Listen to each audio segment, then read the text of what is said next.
Hello दोस्तों, ये इस चैनल पर इलेक्ट्रिसिटी चैप्टर का 3rd वीडियो है और इस वीडियो में हम देखेंगे कुछ इंपॉर्टेंट न्यूमेरिकल्स जिनके एग्ज़ाम में आने के चांसेस बहुत ज़्यादा हैं। ज़्यादा से ज़्यादा आपको इनकी वैल्यूज़ चेंज देखने को मिलेंगी, बट हो सकता है कि क्वेश्चन यही रहें। सो बिना टाइम वेस्ट किए चलिए शुरू करते हैं।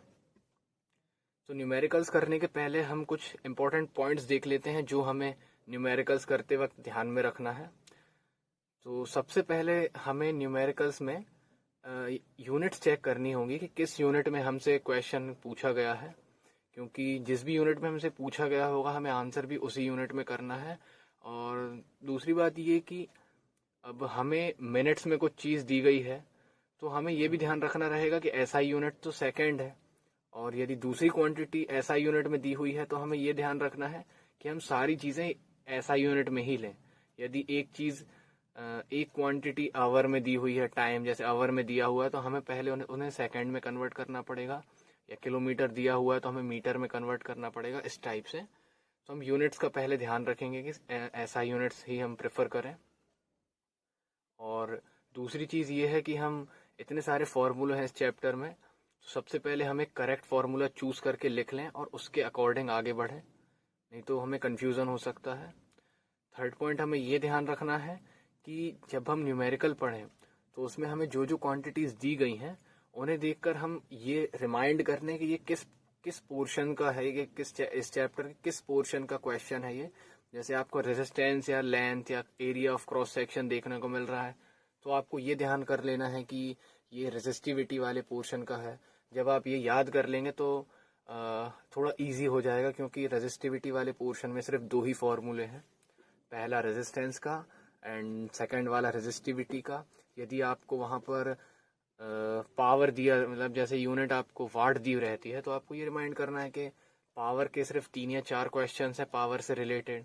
सो आपको क्या थोड़ा इजी हो जाएगा कि आपको सिर्फ एक पर्टिकुलर पोर्शन को याद करना रहेगा, उससे आपको काफ़ी हेल्प मिल जाएगी। और लास्ट पॉइंट ये है कि हमें आंसर में भी ऐसा यूनिट लिखना बहुत ज़रूरी है। जैसे हमसे करंट की वैल्यू कैलकुलेट करने कही गई, आई की वैल्यू, सो हमने आई की वैल्यू निकाल ली, जैसे 20 आई है तो वो 20 क्या है ये हमें आंसर में स्पेसिफाई करना बहुत ज़रूरी है कि 20 एम्पियर है या 20 वोल्ट है, जो भी है वो हमें स्पेसिफाई करना बहुत ज़रूरी है। सो हमने इंपॉर्टेंट पॉइंट्स तो देख लिए हैं, अब हम न्यूमेरिकल स्टार्ट कर सकते हैं हमारे। तो जो हमारा फर्स्ट क्वेश्चन है वो है अ current of 2 ampere is drawn by the filament of bulb for 10 minutes.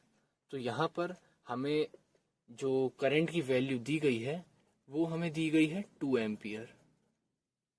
Current की वैल्यू हमें दी गई है 2 एम्पियर एंड जो हमें टाइम दिया गया है कि कितने टाइम तक वो करंट को ट्रेस कर रहा है, वो हमें दिया हुआ है 10 मिनट्स। तो हमें t इज इक्वल टू दिया हुआ है 10। अब हमें यहाँ पर अमाउंट जो निकालना है, हमें अमाउंट निकालना है कि कितना चार्ज फ्लो हो रहा है उस कंडक्टर में, ये 2 एम्पियर करंट के थ्रू कितना चार्ज कंडक्ट हो रहा है। सो यहाँ पर हमें राइट साइड हम फॉर्मूले देख सकते हैं, इतने हमें फॉर्मूले दिए हुए हैं। फर्स्ट क्वेश्चन है तो ऑब्वियसली करंट हमें ऊपर ही देखने को मिल रहा है कि करंट के हमें 2 फॉर्मूले दिख रहे हैं, I is equal to Q upon T, या ऐसे ही हम Q is equal to I T लिखा हुआ है हमने। तो यहाँ पर क्योंकि हमें चार्ज की वैल्यू कैलकुलेट करना है, सो हम यहाँ पर जो फॉर्मूला यूज करेंगे वो है Q is equal to I into T. अब यहाँ पर जैसा मैंने आपको यूनिट्स के बारे में बताया था कि यूनिट यदि हमें एक ऐसा यूनिट में दी हुई है और दूसरी टाइम जो है वो मिनट्स में दिया हुआ है, तो यहाँ पर हमें उस मिनट्स को सेकंड में कन्वर्ट करना बहुत ज़रूरी है। तो यहाँ पर t is equal to 10 minutes था, जब हम इसे सेकंड में कन्वर्ट करेंगे तो हमें इसमें 60 का मल्टीप्लाई करना होगा। तो यहाँ पर जो हमें टाइम मिल जाएगा वो हमें मिल जाएगा 600 सेकेंड्स, और जो हमारे पास आई की वैल्यू है वो तो 2 है ही, 2 एम्पियर। तो अब हमें थोड़ा इजी हो जाएगा ये, क्योंकि यहाँ पर हम जब क्यू में ये दोनों वैल्यूज पुट करेंगे तो हमें आई की वैल्यू हमारे पास 2 एम्पियर है एंड टी की वैल्यू हमारे पास 600 है। तो जो हमें वैल्यू मिल जाएगी चार्जेस की वो हमें मिल जाएगी 1200। बस अब यहाँ पर हमें 1200 के बाद ये भी बताना है कि 1200 क्या है, कूलॉम्ब। यहाँ पर क्योंकि चार्ज की यूनिट कूलॉम्ब होती है तो यहाँ पे हम इसे कूलॉम्ब में लिखेंगे। तो जो हमारा आंसर होगा कि कितने चार्जेस फ्लो हो रहे हैं उस कंडक्टर में, तो ये हमारा आंसर हो जाएगा 1200 coulomb. This is your answer. बहुत ही इजी न्यूमेरिकल था फर्स्ट वाला। अब हम हमारे सेकंड न्यूमेरिकल की तरफ चलते हैं। हमारा सेकंड न्यूमेरिकल क्या कह रहा है? How much work is done in moving a charge of 8 coulomb across 2 points having a potential difference of 12 volt. तो यहाँ पर हमें कौन कौन सी वैल्यूज दी गई हैं? यहाँ पर हमें कूलम दिया हुआ है, तो इससे हमें समझ में आ रहा है कि ये चार्ज है, ये क्यू है। तो यहाँ पर हमें चार्ज की वैल्यू यानी क्यू की वैल्यू हमें दी गई है 8 कूलम। एंड यहाँ पर जो हमें पोटेंशियल डिफरेंस दिया गया है, पोटेंशियल डिफरेंस हमें दिया गया है 12 वोल्ट। और हमें यहाँ पर कैलकुलेट करना है वर्क डन। तो हमने वोल्टेज की जब डेफिनेशन पढ़ी थी तब हमें ये फॉर्मूला पता चला था कि वोल्टेज क्या है, एक चार्ज को एक पॉइंट से दूसरे पॉइंट पर ले जाने में हमें कितना वर्क करना पड़ा।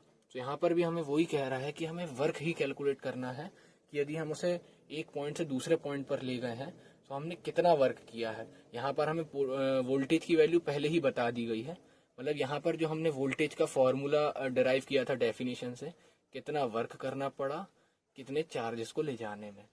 तो यहाँ पर हमें वोल्टेज की वैल्यू पहले ही दी गई है 12 वोल्ट। तो यहाँ पर जब हम 12 रखेंगे तो हमें ये वर्क कैलकुलेट करना है। चार्ज हमें 8 कूलम दिए हुए हैं, तो यहाँ पर सिंपली क्रॉस मल्टीप्लाई करेंगे, हमें वर्क की वैल्यू मिल जाएगी 12 इंटू 8 और ये वैल्यू हो जाएगी 96।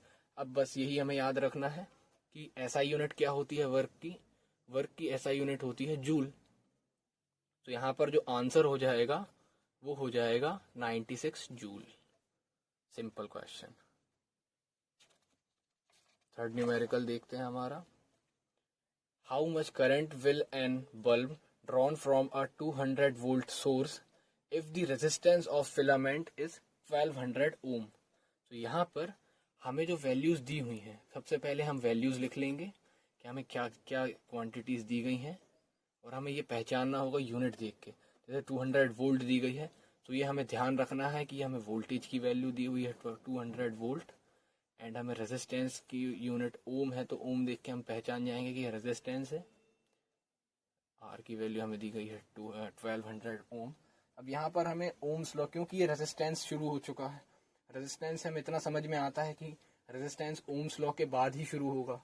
सबसे पहले रेजिस्टेंस को देख के ओम्स लॉ ही हमारे दिमाग में क्लिक होता है। ओम्स लॉ का फॉर्मूला होता है V is equal to I R. क्योंकि हमें यहाँ पर V की वैल्यू दी हुई है 200 वोल्ट, 200, I की वैल्यू हमें निकालनी है, R की वैल्यू दी हुई है हमें 1200।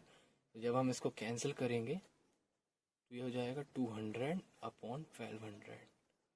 0 से 0 कैंसिल होंगे, 1/6। तो इसकी वैल्यू आ गई 1/6। जब हम इसे फर्दर डिवाइड करेंगे तो हमें नियरली 0.166 कुछ वैल्यू मिल जाएगी। अब क्योंकि ये करंट है, आई है, तो इसकी यूनिट ऑब्वियसली एम्पियर में आएगी। तो ये हमारा जो आंसर होगा, यहाँ पर आंसर हमारा हो जाएगा 0.166 एम्पियर। ये हो जाएगा हमारा आंसर। मतलब इतना करंट उस बल्ब ने ड्रॉन किया फ्रॉम द सर्किट, जिसमें वोल्टेज है 200 वोल्ट एंड जो फिलामेंट है उसका रेजिस्टेंस है जो उसका वो है 1200 ओम। तो यहाँ पर आई की वैल्यू 0.166 एम्पियर मिल जाएगी हमें। अब हमारा फोर्थ क्वेश्चन देखते हैं हम। फोर्थ क्वेश्चन में हमसे बोला गया the potential difference between terminals of an electric heater is 60 volt. तो यहाँ पर हमें V दिया हुआ है 60 volt when it draws a current of 4 ampere। I की वैल्यू दी हुई है हमें 4 ampere। What current will a heater drawn if the potential difference is increased to 120 volt। तो यहाँ पर हमें ये कैलकुलेट करना है कि वो कितना करंट ड्रॉ करेगा यदि हम इस वोल्टेज को बढ़ा के 120 वोल्ट कर दें। तो I की वैल्यू में क्या चेंज होगा। तो सबसे पहले हमें ये देखना है, जैसा मैंने आपको बताया था, कि हमें पहले यूनिट्स चेक करनी है कि सारी क्वांटिटीज़ जो है वो सेम यूनिट्स में दी हुई हैं या डिफरेंट। तो यहाँ पर हमें वोल्टेज वोल्ट में दिया हुआ है और करंट एम्पियर में दिया हुआ है, मतलब दोनों ही एसआई यूनिट में है, मतलब हमारी फर्स्ट स्टेप क्लियर हो गई है। अब हमें ये याद करना है कि ये किस पोर्शन का क्वेश्चन है, क्योंकि ये करंट एंड वोल्टेज दिया हुआ है, इसका मतलब ये हो सकता है ओम्स लॉ का हो, क्योंकि V is equal to I R. सिर्फ हमें 3 वैल्यूज का फॉर्मूला है, उसमें से हमें 2 वैल्यूज मालूम है, V is equal to I R. तो इसलिए हम यहाँ से ये दोनों वैल्यूज पुट करके आई आर की वैल्यू निकाल लेंगे। जब ये कैंसिल होगा तो हमें आर की वैल्यू मिल जाएगी 15 ओम। अब हमें आर की वैल्यू 15 ओम मिल गई है, सो हमें यहाँ पर करंट की वैल्यू निकालने में प्रॉब्लम नहीं होगी, क्योंकि हमें वोल्टेज मालूम है। वोल्टेज हमें 120 वोल्ट बोला गया है। आई की वैल्यू हमें कैलकुलेट करनी है और आर की वैल्यू हमने निकाल ली है 15 ओम। अब क्योंकि रेजिस्टेंस तो चेंज होता नहीं है, करंट या वोल्टेज ही चेंज हो सकता है, तो यहाँ पर यदि करंट 15 ओम था, रेजिस्टेंस 15 ओम था, तो इस केस में भी 15 ओम ही रहेगा। सिर्फ हमने यहाँ पर वोल्टेज बढ़ाया है, और वोल्टेज प्रोपोर्शनल होता है करंट के, तो ऑब्वियसली करंट भी बढ़ेगा। अब हम देखते हैं कितना बढ़ता है करंट। तो आई इज इक्वल टू 120/15। जब हम इसको कैंसिल करेंगे हमें मिल जाएगी वैल्यू 8। तो आई इज इक्वल टू 8 एम्पियर। अब हम देख सकते हैं कि जब वोल्टेज 60 था तब करंट 4 एम्पियर था, और यहाँ पर जब हमने वोल्टेज बढ़ा के 120 वोल्ट किया, मतलब वोल्टेज को डबल किया, तो हमारा करंट भी 4 एम्पियर से 8 एम्पियर हो चुका है, मतलब डायरेक्टली प्रोपोर्शनल ही अभी भी आया है।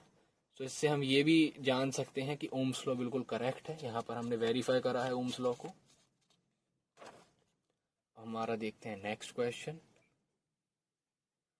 यहाँ पर हमें दिया गया है a wire of a given material having length L and area of cross section A। यहाँ पर हमें सीधे पहले हम नोट कर लेते हैं कि एक हमें वायर है, उसकी लेंथ हमें दी गई है L and area of cross section दिया हुआ है A। सिंपल यहाँ पर। सो हमें, अच्छा हम आगे पढ़ते हैं पहले। हैज़ अ रेजिस्टेंस ऑफ 4 ओम, हमें R की वैल्यू दी गई है 4 ओम। What would be the resistance of another wire of same material having length L/2 and resistance and area of cross section 2A। सो हमें कैलकुलेट करना है कि अगर हम सेम मटेरियल ले लें, सेम मटेरियल वायर का सेम मटेरियल ले लें, और हम उसकी जो लेंथ है वो उसकी हाफ कर दें और जो एरिया है उसको डबल कर दें, सो हम ये जानेंगे कि इससे डिफरेंस क्या आता है उस रेजिस्टेंस में उसके। सो आर का फॉर्मूला क्या होता है, आर इज इक्वल टू होता है L/A। यहाँ पर एक रो को कांस्टेंट आता है जो कि रेजिस्टिविटी है हमारी। तो फर्स्ट केस को हम जब इस केस को देखेंगे तो सिंपल फॉर्मूला बन जाएगा ये हमारा R1 इस केस में है। लेकिन जब हम सेकंड केस लेंगे तो सेकंड केस में क्या होगा, हमारा R2 इज इक्वल टू रो तो एज इट इज आ जाएगा, क्योंकि ये भी मटेरियल की प्रॉपर्टी है, लेंथ शेप से इसमें कोई फर्क नहीं पड़ता है, तो रो तो सेम रहेगा। बट यहाँ पर जब हम L की जगह L/2 रखेंगे तो ये हो गया हमारा L/2, और A की जगह रखेंगे हम 2A। सो 2A ऊपर जाएगा रेसिप्रोकल होकर, और 2A/1 था तो 1/2A बन जाएगा वो। जब हम इसको मल्टीप्लाई करेंगे rho as it is L into 1 L/4A, और हम इसे थोड़ा सिंप्लीफाई करके लिख रहे हैं तो ये बन जाएगा 1/4 रो L/A, और इस रो L/A को हम R1 लिख सकते हैं। तो R2 is equal to 1/4 R1। तो यहाँ पर जो हमें रिलेशन मिल गया वो हमें मिल गया R2 is equal to 1/4 R1। तो यहाँ पर हमें सिंपली समझ में आ गया है कि यदि हम किसी वायर का रेजिस्टेंस हाफ कर दें और उसका area of cross section double कर दें, सो जो उसके रेजिस्टेंस में चेंज आएगा वो 1/4 हो जाएगा, मतलब वो 25% ही हमें रेजिस्टेंस मिलेगा यदि हम ये प्रॉपर्टीज उसमें चेंज कर देते हैं। तो ये है हमारा आंसर। अब हम देखते हैं next question. In a circuit suppose 3 resistors, ये हमने पैरेलल का साइन बनाया है, 3 resistors connect parallelly of values 10/2 यानी 5 ओम, 10 ओम एंड 30 ओम एक्चुअली ये मैंने पहले 10-20 लिया था, बट जब कैलकुलेट किया तो इसमें हमें काफ़ी कैलकुलेशन में प्रॉब्लम हो सकती है, क्योंकि हमें डेसिमल में वैल्यू मिलती है। तो सिंपल रखने के लिए मैंने से 5 ओम लिया है। 10/2 मीन्स 5, 10 एंड 30। सो हमें R1 इज इक्वल टू दिया हुआ है 5 ओम, R2 इज इक्वल टू दिया हुआ है 10 ohm and R3 is equal to दिया हुआ है 30 ओम। सो यहाँ पर हमें सबसे पहले कैलकुलेट करना है, calculate current through each resistor. यहाँ पर हमें वोल्टेज भी दिया हुआ है 12 वोल्ट। अब हमें सबसे पहले इनके बीच में पर्टिकुलर रेजिस्टर्स में कितना करंट पास हो रहा है, हमें वो कैलकुलेट करना है, यदि हमें वोल्टेज 12 वोल्ट दिया हुआ है तो। अब क्योंकि 3 रेजिस्टर्स हैं, तो हमें यहाँ पर आई की भी वैल्यूज निकालनी होगी कि इस रेजिस्टर से कितना करंट पास हो रहा है। तो जब हम इस R1 रेजिस्टेंस के कारण निकालेंगे, तो जो I1 वैल्यू बनेगी वो होगी V/R1। V/R1, क्योंकि फॉर्मूला हमें मालूम है V is equal to IR होता है। जब हम R को नीचे ले जाएंगे तो I की वैल्यू V/R मिलेगी। तो यहाँ पर क्या होगा, V तो हमें 12 दिया हुआ है, R1 कितना है 5, R1 है 5। सो हमें I1 की जो वैल्यू मिल जाएगी वो मिल जाएगी 5 से हम काटेंगे तो ये आ जाएगा 2.4 एम्पियर। I1 हो गया 2.4 एम्पियर। अब हम देखेंगे I2 जो है हमारा V/R2 होगा। इसकी वैल्यू हमें मिल जाएगी 12/10। इट मीन्स ये मिल जाएगा हमें 1.2 एम्पियर। एंड I3 हम निकालेंगे V/R3। सो 12/R3 है हमारा 30, ये हमें मिल जाएगा 0.4 एम्पियर। जब हम इन तीनों को कैलकुलेट करेंगे, I is equal to I1 plus I2 plus I3 is equal to, ये हमें मिल जाएगा 4280, 3 और 1 4 पॉइंट, मतलब हमें ये मिल गया 4 एम्पियर करंट, हमें मिल गया 4 एम्पियर। सो हमने टोटल करंट निकाल लिया है। अब हमें यहाँ पर बोला गया था कि तीनों रेजिस्टर्स जो हैं वो पैरेलली कनेक्ट है। पैरेलल का फॉर्मूला होता है 1/RP is equal to 1/R1। ये 1/R1 plus 1/R2 plus 1/R3। ये हमें वैल्यू हमें पुट करनी है बस यहाँ पर। फर्स्ट वैल्यू जब हम पुट करेंगे तो 1/5, सेकेंड वैल्यू है 1/10, थर्ड वैल्यू है 1/30। तो हम देखेंगे इसका जो हमें LCM मिलेगा वो मिलेगा 60। 60 से जब हम 5 को डिवाइड करेंगे हमें मिलेगा 12। 60 से जब हम 10 को डिवाइड करेंगे हमें मिलेगा 6। फिर जब हम 60 से 30 को डिवाइड करेंगे हमें मिलेगा 2। का टोटल करने पे हमें मिलती है वैल्यू 20/60। 0 से 0 काटने में हमें वैल्यू मिल जाएगी 1/3। क्योंकि 1/R इज इक्वल टू 1/3 है, सो R की वैल्यू हो जाएगी 3 ओम। R की वैल्यू हमें मिल चुकी है 3 ओम, मतलब हमने रेजिस्टेंस इन द सर्किट भी निकाल लिया है। Calculate current through each resistor. Each resistor से भी हमने करंट निकाल लिया है, हमने टोटल करंट भी निकाल लिया है, हमने रेजिस्टेंस भी निकाल लिया। तो ये हमारे 3 हो जाएंगे आंसर। फर्स्ट आंसर होगा हमारा ये, calculate current through each resistor. हमने तीनों रेजिस्टर्स के क्रॉस करंट निकाल लिया है, हमने टोटल करंट भी निकाल लिया है तीनों को टोटल करके, और फिर टोटल रेजिस्टेंस भी निकाल लिया है। क्योंकि ये पैरेलली कनेक्ट है, हमने पैरेलल का फॉर्मूला पुट करा और हमें RP यानी कि पैरेलल रेजिस्टेंस की वैल्यू मिल चुकी है 3 ओम। अब हम देखेंगे नेक्स्ट क्वेश्चन। जो हमारा नेक्स्ट क्वेश्चन है, 5 resistance of value 10 ohm, 20 ohm, 30 ohm, 40 ohm and 50 ohm. ये 5 रेजिस्टर्स हैं। ये एक पर्टिकुलर सीक्वेंस में कनेक्ट है। मैं आपको डायग्राम के थ्रू बताता हूँ।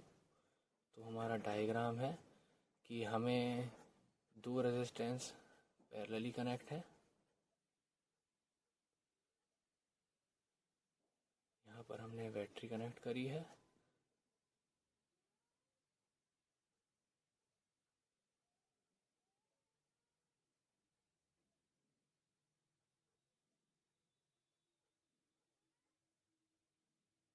यहाँ पर हम की लगा देते हैं स्विच ऑन करने। ये है हमारा प्लस टर्मिनल, ये है माइनस टर्मिनल, ये है हमारा R1, ये है हमारा R2, R3, R4, R5।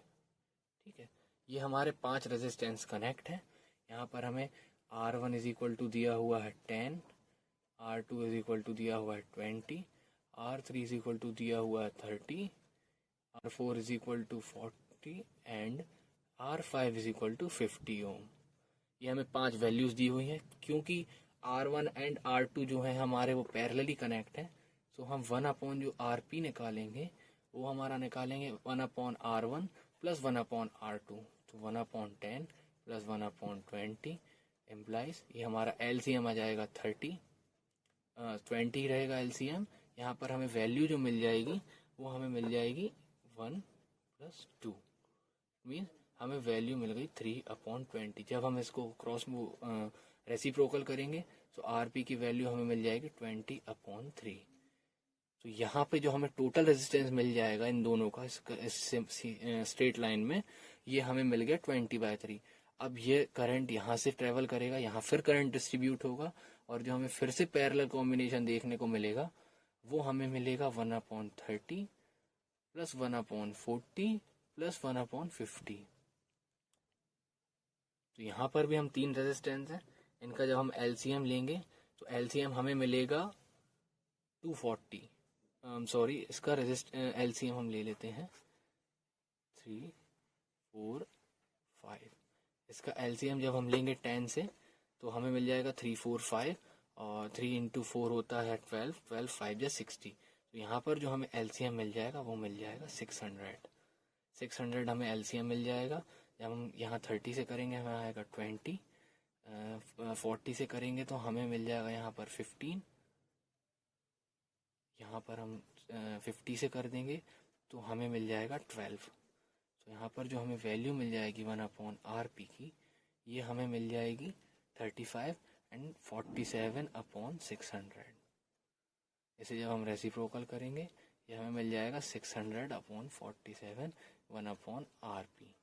अब क्योंकि यहाँ से ये हमें टोटल रेजिस्टेंस मिल गया, यहाँ से हमें टोटल रेजिस्टेंस मिल गया है, तो ये एक्चुअली अब बन जाएगा सीरीज कॉम्बिनेशन। क्योंकि ये डायग्राम ऐसा बन गया, अब ये यहाँ आया, ये हमारा स्विच है, यहाँ से पास हो रहा है, ये नेगेटिव ये पॉजिटिव, यहाँ आए हम, यहाँ भी हमें टोटल रेजिस्टेंस पता चल चुका है कितना है। तो ये एक्चुअली अब क्या सीरीज कॉम्बिनेशन बन गया। यहाँ से करंट जा रहा है पॉजिटिव टू नेगेटिव, पॉजिटिव यहाँ से जा रहा है, करंट फ्लो हो रहा है, इस रेजिस्टेंस से पास हुआ, इस रेजिस्टेंस से पास हुआ, तो यहाँ पर अब रेजिस्टेंस सीरीज में ट्रेवल कर रहा है। सीरीज का फॉर्मूला हम लगाएंगे तो फर्स्ट फॉर्मूला हो गया 20/3 प्लस 600 अपॉन 47। इसे हम कैलकुलेट कर लेंगे, और जो हमें कैलकुलेट करने के बाद जो वैल्यू मिलेगी वो हमारा टोटल रेजिस्टेंस कहलाएगा।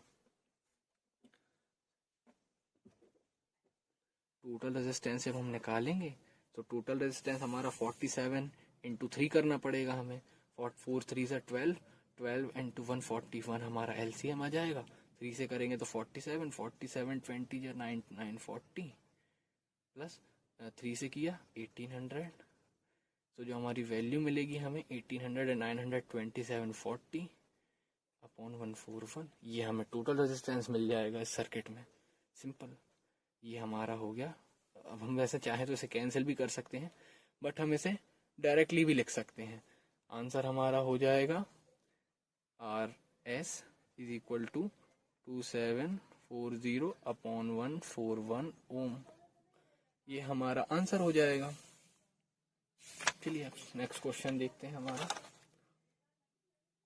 यहाँ पर हमें दिया हुआ है 100 joule of heat is produced each second in a 4 ohm resistance.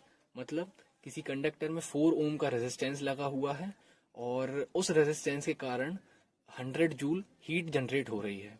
Find the potential difference across the conductor. मतलब हमें यहाँ पर क्या दिया हुआ है, सबसे पहले हमें दिया हुआ है हीट जो कि 100 जूल, और टाइम हमें दिया हुआ है, यहाँ पर आपको टाइम दिख नहीं रहा होगा, यही बस इसका कंफ्यूजिंग पोर्शन है इस क्वेश्चन का। वैसे क्वेश्चन बहुत इजी है, बट यहाँ पर हम इस चीज़ को इग्नोर कर देते हैं कि हीट पर सेकंड प्रोड्यूस हो रही है। सो हम इस पोर्शन को, क्योंकि यहाँ पर हमें न्यूमेरिकल वैल्यू दी नहीं हुई है, तो हम इसे इग्नोर कर देते हैं और यही गलती कर देते हैं। यहाँ पर हमें इसकी वैल्यू लेनी है 1 second, and R is equal to हमें दिया हुआ है 4 ओम। अब हम देखेंगे सबसे पहले कि जो तीनों यूनिट्स हैं वो SI यूनिट्स में दी हुई हैं या नहीं। तीनों यूनिट हम देख रहे हैं हीट की जूल, टाइम की सेकंड एंड रेजिस्टेंस की ओम। सो यहाँ पर हमें तीनों यूनिट्स जो हैं ये हमें एसआई यूनिट्स में दी हुई हैं। तो हमारा फर्स्ट पॉइंट क्लियर हो चुका है। अब हम सेकंड पॉइंट देखते हैं कि हमें कौन सा फॉर्मूला है जो जिसमें ये तीनों क्वांटिटीज हमें देखने को मिल रही हैं। तो यहाँ इस लिस्ट में हम फॉर्मूले चेक करेंगे। सो हमें एक फॉर्मूला दिखता है H is equal to I square R T. ये हमें फॉर्मूला दिख रहा है कि इसमें हमें H की वैल्यू मालूम है, R की वैल्यू मालूम है एंड T की वैल्यू मालूम है। सिर्फ हम I की वैल्यू हमें निकालनी है। तो यहाँ पर हम इस फॉर्मूले को लेंगे H is equal to I square R T. अब क्योंकि हमें यहाँ पर पोटेंशियल डिफरेंस ही निकालना है तो पोटेंशियल डिफरेंस हम करंट के थ्रू इजीली निकाल सकते हैं। तो H की वैल्यू जब हम यहाँ पर 100 रखेंगे, आई स्क्वायर, R की जगह हम रखेंगे 4 एंड T की जगह हम रखेंगे 1 सेकेंड। तो जब ये 4 इसके डिवाइड में जाएगा ऑन में, सो हमें यहाँ पर आई स्क्वायर इज इक्वल टू 25 मिल जाएगी वैल्यू। सो आई की वैल्यू हमें मिल जाएगी 5 एम्पियर। आई की वैल्यू हमें मिल गई 5 एम्पियर। अब हमें यहाँ पर निकालना है potential difference. So potential difference निकालने के लिए हमें लगाना पड़ेगा ओम्स लॉ, क्योंकि यहाँ पर हमें आई आर की वैल्यू मालूम है, आई की वैल्यू मालूम है, सिर्फ वी की वैल्यू हमें कैलकुलेट करनी है। एंड हम जानते हैं कि वी इज इक्वल टू होता है आई आर। तो जब हम यहाँ पर वैल्यूज पुट करेंगे 5 इंटू 4 हमें मिल जाएगा 20, जो कि होगा वोल्ट में, क्योंकि हम वोल्टेज कैलकुलेट कर रहे हैं। तो जो हमें वी या हम जिसे हम पोटेंशियल डिफरेंस बोले, पोटेंशियल डिफरेंस जो हमें मिल जाएगा वो मिलेगा हमें 20 वोल्ट। ये हो जाएगा हमारा आंसर 20 वोल्ट। हमारा नेक्स्ट क्वेश्चन देखते हैं। यहाँ पर दिया हुआ है an electric bulb of resistance 200 ohm draws a current of 1 ampere. हम सब सारी चीज़ें हम नोट करते जाते हैं हमें क्या क्या दिया हुआ है। सबसे पहले हमें दिया हुआ R is equal to 200 ohm. R के बाद करंट की वैल्यू हमें दी हुई है 1 ampere. Calculate the power of bulb, हमें पावर यहाँ पर कैलकुलेट करनी है। एंड पोटेंशियल डिफरेंस, यहाँ पर हमें पोटेंशियल डिफरेंस भी कैलकुलेट करना है।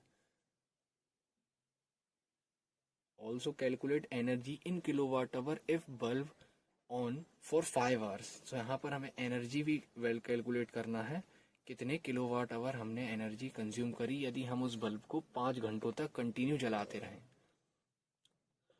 तो यहाँ पर हम देखते हैं कि सबसे पहले हमें पोटेंशियल डिफरेंस निकालना है। पोटेंशियल डिफरेंस का फॉर्मूला हमें मालूम है, V is equal to I R होता है। तो यहाँ पर V के लिए हमें I और R की रिक्वायरमेंट है, जो कि हमें दोनों दिए गए हैं। तो जब हम यहाँ पर वैल्यूज पुट करेंगे इस फॉर्मूले में V is equal to I R में, सो हमें जो वैल्यूज मिलेंगी वो होंगी 1 इंटू 200। सो जो हमें वोल्टेज मिल जाएगा वो मिल जाएगा 200 वोल्ट। तो ये हमारा पहला आंसर हो गया, क्योंकि यहाँ पर हमसे पोटेंशियल डिफरेंस पूछा था जो कि हमने कैलकुलेट कर लिया है। अब हमें मालूम हो चुका है V इज इक्वल टू हमारा हो गया 200 वोल्ट। अब हम देख रहे हैं कि हमें V पता चल चुका है, I पता चल चुका है, R पता चल चुका है। सो अब हमें पावर निकालना पड़ेगा, क्योंकि पावर का एक फॉर्मूला हम जानते हैं, P इज इक्वल टू होता है VIT। यहाँ पर हमें I मालूम है, R मालूम है एंड V मालूम है। यहाँ पर हम पावर निकालेंगे। पावर का फॉर्मूला हम जानते हैं, पावर इज इक्वल टू होता है VI होता है पावर का फॉर्मूला। करंट, ये हमने गलत लिख लिया, यहाँ पर V इंटू टी नहीं होगा, ये V इंटू आई होगा। ये हमारा फॉर्मूला होता है P is equal to V into I, मतलब power is equal to current into voltage. So यहाँ पर जब हम करंट का मल्टीप्लाई वोल्टेज में करेंगे, मतलब 1 इंटू 200 वोल्ट जब हम करेंगे, तो हमें जो पावर मिलेगी वो मिल जाएगी 200 वाट। 200 वाट हमें मिल गई पावर। 200 वाट, हम दो चीज़ें कैलकुलेट कर चुके हैं, बल्ब का पावर एंड पोटेंशियल डिफरेंस। अब हमें ये कैलकुलेट करना है कि यदि हम उस बल्ब को 5 घंटों तक जलाते रहें तो हमारी एनर्जी कंजम्पशन कितना होगा इन किलोवाट आवर। वैसे तो एनर्जी की यूनिट जूल होती है, बट जब हम उसे किलोवाट आवर में कैलकुलेट करेंगे तो हमें कितना मिलेगा। सो यहाँ पर जो हमें मिला है वाट। अब हम जानते हैं कि किलोवाट मतलब होता है 1000 वाट। तो जब हम इसको 1000 से डिवाइड करेंगे, क्योंकि हमें किलोवाट में चाहिए तो हम इसे 1000 से डिवाइड करेंगे, तो यहाँ पर जो हमें वैल्यू मिल जाएगी वो मिल जाएगी 0.2 किलोवाट। ये 0.2 किलोवाट हमें मिल गई यहाँ से वैल्यू। तो पावर इज इक्वल टू हो गया हमारा 0.2 किलोवाट और हमें टाइम दिया हुआ है 5 आवर्स। तो जब हम एनर्जी निकालेंगे इस फॉर्मूले से E is equal to power into time, ये फॉर्मूला यहाँ पर हमें लगाना पड़ेगा क्योंकि हमें पावर गिवन है, टाइम गिवन है, हमें एनर्जी कैलकुलेट करनी है, हमने यूनिट भी कन्वर्ट कर ली है। सो जब हम इसे 0.2 इंटू 5 करेंगे तो यहाँ पर हमें मिल जाएगी वैल्यू 1। अब क्योंकि ये जो है ये हमारी किलोवाट में है और ये हमारी आवर में है, तो ऑब्वियसली हमें जो यूनिट यहाँ पर मिलेगी वो मिलेगी किलोवाट आवर। तो इसका आंसर हो जाएगा, एनर्जी कंजम्पशन होगा हमारा 1 किलोवाट आवर। ये हो गया हमारा answer. First answer 200 volt potential difference, second answer हमारा 200 वाट पावर, थर्ड आंसर हो जाएगा 1 किलोवाट। ये हो जाएगी हमारी एनर्जी कंजम्पशन। हम देखते हैं नेक्स्ट क्वेश्चन। यहाँ पर हमें क्या दिया हुआ है, an electric bulb is connected to a 220 volt generator. यहाँ पर हमें वोल्टेज सिंपली दे दिया गया है 220 वोल्ट एंड करंट जो हमें दिया गया है वो दिया गया है 0.5 ampere. What is the power of bulb? ये तो बहुत ही सिंपल क्वेश्चन है क्योंकि अभी हमने एक फॉर्मूला देख लिया है। पावर हम कैलकुलेट करते हैं वोल्टेज इनटू करंट से। यहाँ पर हमें वोल्टेज और करंट दोनों ही गिवन है, तो जब हम इनका मल्टीप्लाई करेंगे या वैल्यू पुट करेंगे यहाँ पर 220 इंटू 0.5, तो यहाँ पर जो हमें आंसर मिल जाएगा वो हमें मिल जाएगा 110 वाट। क्योंकि यहाँ पर दोनों ही चीज़ें, दोनों ही क्वांटिटीज़ जो दी हुई थी हमें वो ऐसा यूनिट्स में दी हुई थी, तो सिंपली जो हमारी आंसर आएगी, जो पावर की वैल्यू आएगी हमारी, वो भी ऑब्वियसली ऐसा यूनिट में आएगी एंड पावर की यूनिट होती है वाट, तो यहाँ पर हम पावर लिख देंगे वाट में। सो अब हम अपने आ चुके हैं आज के लास्ट क्वेश्चन पर। ये थोड़ा सा कॉम्प्लिकेटेड क्वेश्चन है, या कॉम्प्लिकेटेड ना कह के इसे लॉजिकल क्वेश्चन कह सकते हैं क्योंकि थोड़ा सा कंफ्यूज किया गया है। क्वेश्चन वही है, सेम पैटर्न पर है। An electric refrigerator rated 400 watt. 400 watt हमें यहाँ पर दी हुई है power, operates 8 hour per day. मतलब यहाँ पर जो हमें टाइम दिया हुआ है वो दिया हुआ है 8 आवर पर डे। एक दिन में वो 8 घंटे चलता है वो refrigerator. What is the cost of the energy to operate it for 30 days? हमें इसको यदि हम कंटिन्यू 30 दिन चलाएं तो उसमें एनर्जी कंजम्पशन कितना होगा। सबसे पहले हमें तो एनर्जी कंजम्पशन निकालना है, और यदि जब हम एनर्जी कंजम्पशन निकाल लेंगे तब हमें ये भी कैलकुलेट करना है कि कॉस्ट कितनी पड़ेगी, क्योंकि जितना हमारा एनर्जी कंजम्पशन, जितनी यूनिट्स हम करेंगे उसमें हमें प्राइस का भी मल्टीप्लाई करना पड़ेगा, तब जाके हमें टोटल प्राइस मालूम चलेगी कि हम 30 दिन में कितनी एनर्जी कंज्यूम कर रहे हैं। यहाँ पर हमें दिया हुआ है पर किलोवाट आवर 3 रुपये है। 3 रुपये मतलब यदि हम 2 किलोवाट आवर एनर्जी कंज्यूम कर रहे हैं तो 2 इंटू 3 हमें 6 रुपीज़ पे करने पड़ेंगे। तो यहाँ पे हमें वही कैलकुलेट करना है कि यदि हम 8 घंटे 30 दिन फ्रिज चलाते रहें तो हमें 3 रुपये पर किलोवाट आवर के हिसाब से कितनी एनर्जी हम कंज्यूम कर लेंगे। तो सबसे पहले तो हमें टोटल टाइम कैलकुलेट करना होगा कि हम कितने टाइम हमने रेफ्रिजरेटर चलाया है। तो सबसे पहले तो हम जब टाइम निकालेंगे, या यूँ कहें हम एनर्जी निकालेंगे कि हम टोटल कितनी एनर्जी कंज्यूम करी उसने 30 डेज में, यदि 8 दिन चलाया जाए तो। सबसे पहले जब हम एनर्जी निकालेंगे, एनर्जी का फॉर्मूला यहाँ होता है हमारा power into time. Power into time होता है एनर्जी निकालने का फॉर्मूला। यहाँ पर हमें पावर जो है वो दी गई है 400 वाट। अब हम टाइम निकालेंगे। वैसे तो रेफ्रिजरेटर एक दिन में 8 ही आवर चलाते हैं, मतलब 8 ही घंटे चलाते हैं, मगर हमें निकालना है 30 दिनों का। हमें 30 दिनों का निकालना है, तो ये 400 इंटू 8 तो हमारा एक दिन का हो जाएगा कि हम एक दिन में 8 घंटे चला रहे हैं, लेकिन हमें 30 दिनों का निकालना है तो हमें मल्टीप्लाई इंटू 30 भी करना होगा। तो यहाँ पर जो हमें वैल्यू मिलेगी 400 इंटू 8 2400, 2400 इंटू 3 96,000 एनर्जी मिली। पावर हमारी वाट में थी और 8 आवर्स थे हमारे।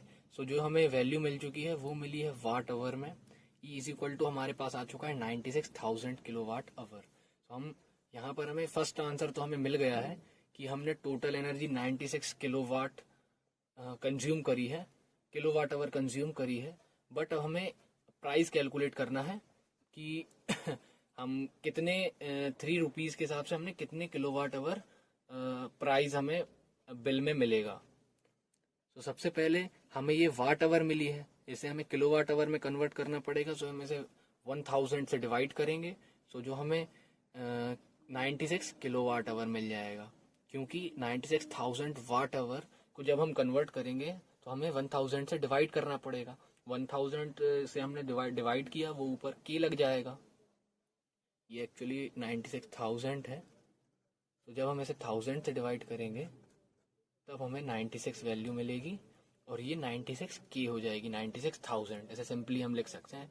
जैसे कि हम अपने यूट्यूब वीडियोस में देखते हैं 1K 2K, उसका मतलब ही होता है 1000 2000, तो ये के का मतलब है 1000, तो ये 96 के मतलब हो गया 96,000 वाट आवर।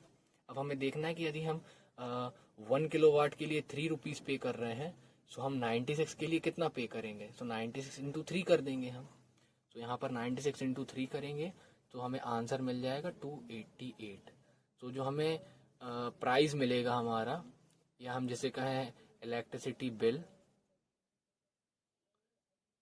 हमें 288 रुपीज़ पे करने होंगे उसके लिए। यहाँ पर जो हमारा आंसर आ जाएगा वो आ जाएगा 288 रुपीज़। तो ये हमारा आज का लास्ट न्यूमेरिकल था। आशा करता हूँ आपको इस वीडियो से काफ़ी हेल्प मिली होगी, आपका कुछ कॉन्सेप्ट्स क्लियर हुए होंगे। ये फॉर्मूले ज़रूर याद कर लीजिएगा, क्योंकि इसमें फॉर्मूले काफ़ी ज़्यादा हैं। पावर के भी हमने 6 फॉर्मूले देखे थे एटलीस्ट। सो ये फॉर्मूले सारे प्रिपेयर कर लीजिएगा, क्योंकि ये न्यूमेरिकल्स तो आ सकते हैं आपके 2 नंबर में, बट ये फॉर्मूले ऑब्जेक्टिव में भी आ सकते हैं, डेफिनेशन में भी आ सकते हैं। सो इन्हें अच्छे से प्रिपेयर कर लीजिएगा। Thanks for watching.